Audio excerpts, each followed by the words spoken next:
ಇವತ್ತು ಮಧ್ಯಾಹ್ನ 1 ಗಂಟೆಗೆ ಸುಮಾರು ಬೀದರ್ ತಹಸೀಲ್ದಾರ್ ಆಫೀಸಲ್ಲಿ ಫುಡ್ ಸೆಕ್ಷನಲ್ಲಿ ಶಿರಸ್ತದಾರಾಗಿ ಕೆಲಸ ಮಾಡ್ತಿರುವ ಅನಿಲ್ ಕಾಂಬ್ಳೆ ಅನ್ನುವರ ಮೇಲೆ ಮಾರಣಾಂತಕ ಹಲ್ಲೆ ಆಗಿರುತ್ತದೆ ಅಂತ ಹೇಳಿ ನಮಗೆ ಮಾಹಿತಿ ಬಂದಿರುತ್ತದೆ. ಮಾಹಿತಿ ಬಂದ ತಕ್ಷಣ ಮಾರ್ಕೆಟ್ ಟೌನ್ ಪೊಲೀಸರು ಬೇಗ ಸ್ಪಾಟಿಗೆ ರೀಚ್ ಆಗಿ ಮಾಹಿತಿಯನ್ನು ಕಲೆ ಹಾಕಿರ್ತಾರೆ. ಮಾಹಿತಿಯನ್ನು ಕಲೆ ಹಾಕಿದ್ದಾಗ ಇದರಲ್ಲಿ 2 ಆರೋಪಿಗಳು ಇನ್ವಾಲ್ವ್ ಆಗಿದ್ದಾರೆ ಅಂತ ಗೊತ್ತಾಗಿರುತ್ತದೆ.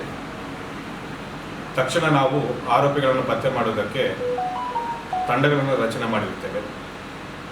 ನಮ್ಮ ತಂಡಗಳು ಕೇವಲ 4 ಗಂಟೆಗಳಲ್ಲಿ 2 ಆರೋಪಿಗಳನ್ನು ಪತ್ತೆ ಮಾಡಿರ್ತಾರೆ. 2 ಆರೋಪಿಗಳು ಕೂಡ ಅಣ್ಣ ತಮ್ಮಂದಿರಾಗಿರ್ತಾರೆ.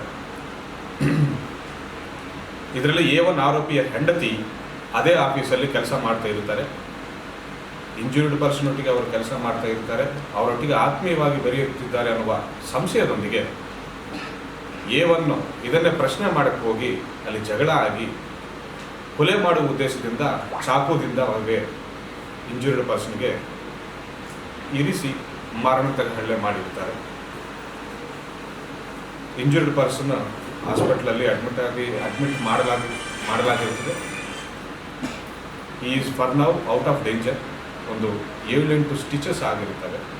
But is condition is stable ಅಂತ ಡಾಕ್ಟರ್ ನಮಗೆ ತಿಳಿಸಿದ್ದಾರೆ. ಹಾಗೂ 2 ಆರೋಪಿಗಳನ್ನು ನಾವು ವಶಕ್ಕೆ ಪಡೆದು FIR ದಾಖಲೆ ಮಾಡಿ ತನಿಖೆಯನ್ನು ಮುಂದುವರಿಸ್ತಾ ಇದ್ದೇವೆ. ಹಲ್ಲೆಗೆ ಯೂಸ್ ಮಾಡಲಾಗಿದ್ದ ವೆಪನನ್ನು ಕೂಡ ರಿಕವರ್ ಮಾಡುವ ಪ್ರೊಸೀಜರಲ್ಲಿ ನಾವಿದ್ದೇವೆ.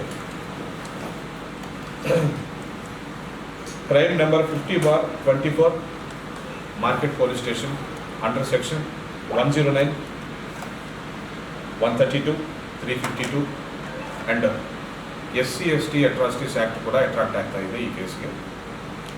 ಸೊ FIR ದಾಖಲಿಸಿಕೊಂಡು ನಾವು ತನಿಖೆಯನ್ನು ಮುಂದುವರಿಸ್ತಾ ಇದ್ದೇವೆ.